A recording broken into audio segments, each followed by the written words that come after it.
সাতক্ষীরার শ্যামনগরে নবাগত উপজেলা নির্বাহী অফিসার দেদারুল ইসলামকে বরণ এবং বিদায়ী ইউএনও মোসাম্মদ রনি খাতুনকে সংবর্ধনা জানাতে এক আবেগঘন অনুষ্ঠান অনুষ্ঠিত হয়েছে। সোমবার সকাল 11টায় উপজেলা সম্মেলন কক্ষে ছাত্রদের আয়োজনে এই সংবর্ধনা এবং আলোচনার সভা অনুষ্ঠিত হয়। অনুষ্ঠানে বিদায়ী ইউএনও আনুষ্ঠানিকভাবে তার দায়িত্ব নবাগত ইউএনওর কাছে হস্তান্তর করেন। উপস্থিত অতিথিরা নবাগত কর্মকর্তাকে ফুল ক্রেস্ট এবং শুভেচ্ছা উপহার প্রদান করেন। বিস্তারিত দেখুন এসকে সিরাজের তথ্যচিত্রে। সাতক্ষীরা শ্যামনগর উপজেলা ছাত্রদলের আয়োজনে নবাগত এবং বিদায়ী ইউএনওদের সংবর্ধনা অনুষ্ঠানটি পরিণত হয় এক আবেগঘন মিলন মেলায়।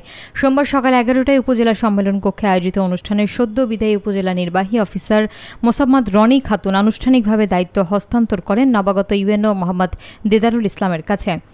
অনুষ্ঠানে প্রধান অতিথি হিসেবে উপস্থিত ছিলেন 2 ইউএনও। বিশেষ অতিথি ছিলেন সহকারী কমিশনার রাশেদ হুসাইন, উপজেলা স্বাস্থ্য কর্মকর্তা ডাক্তার জিয়াউর রহমান, সিনিয়র মৎস্য কর্মকর্তা তৌহিদ হাসান, কৃষি কর্মকর্তা নাজমুল হুদা, ওসি মোহাম্মদ হুমায়ুন কবির মোল্লা সহ বিভিন্ন রাজনৈতিক এবং সামাজিক সংগঠনের নেতৃবৃন্দ। বক্তারা রনি খাতুনের 11 মাস 15 দিনের কর্মজীবনের নিষ্ঠা, মানবিকতা এবং উন্নয়নমূলক কর্মকাণ্ডের প্রশংসা করেন। তারা বলেন, তার আন্তরিকতা শ্যামনগরের মানুষের হৃদয়ে স্থায়ী ছাপ ফেলেছে। নবাগত ইউএনও দেদারুল ইসলাম সবাইকে সঙ্গে নিয়ে জনপদের সর্বোচ্চ উন্নয়নে কাজ করে যেতে চান বলে জানান। অনুষ্ঠানে 2 ইউএনওকে ফুল ক্রেস্ট এবং বিভিন্ন উপহার দিয়ে শুভেচ্ছা জানানো হয়। অনুষ্ঠানটি সঞ্চালনা করেন ছাত্রনেতা মাসুম বিল্লাহ। আমি সহ আমরা সবাই তার জন্য আসলে তার প্রতিদিন সে তাকে দোয়া করি এবং সে সকল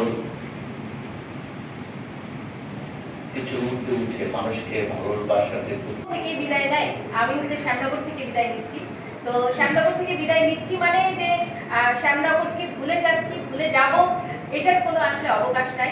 আমার মনে হয়, আমারও মনে হয় যে আমার এখানে যারা আছেন, আমার ভাইয়েরা যারা আছেন, তাদের মানে মনে রাখবেন বলেই হয়তো আজকে এখানে আপনারা এসেছেন। হয়তো মনে রাখার মতো কোনো ভালোবাসা, একটু অনুকম্পা তৈরি হয়েছে আমার প্রতি, সেই জন্য আপনারা এসেছেন। আমি চাইবো যে আমার ব্যাচমেট যে এসেছে তাকেও ঠিক সেভাবে আপনারা সাপোর্ট করবেন এবং আপনাদের শ্যামনগরকে যে পর্যায়ে আপনারা এনেছেন তার থেকে আরো অনেক দূর নিয়ে যাবেন। এই শুভকামনা জানিয়ে শ্যামনগরবাসীর প্রতি আলাদা স্পেসিফিক করে কোনো ইসের কথা বলছি না, শ্যামনগরবাসীর প্রতি আমার অন্তরের অন্তঃস্থল থেকে আবারও হৃদয় নিংড়ানো ভালোবাসা জানাই। এই অনুষ্ঠানে সবাইকে আন্তরিক সালাম ও শুভেচ্ছা জানাই। আমরা আসলে একদিকে যেভাবে কষ্ট পাচ্ছি, অন্যদিকে আমরা অনেক আশার সঞ্চয় নিয়ে সামনের দিকে এগিয়ে যাব, এমন প্রত্যাশা ও বিভিন্ন শ্রেণী পেশার আমাদের উপস্থিত আছে। আমাদের মাঝে নতুন মানুষ সম্পর্কে আমরা জানার চেষ্টা করেছি, ভালো মানুষ সেটি আমরা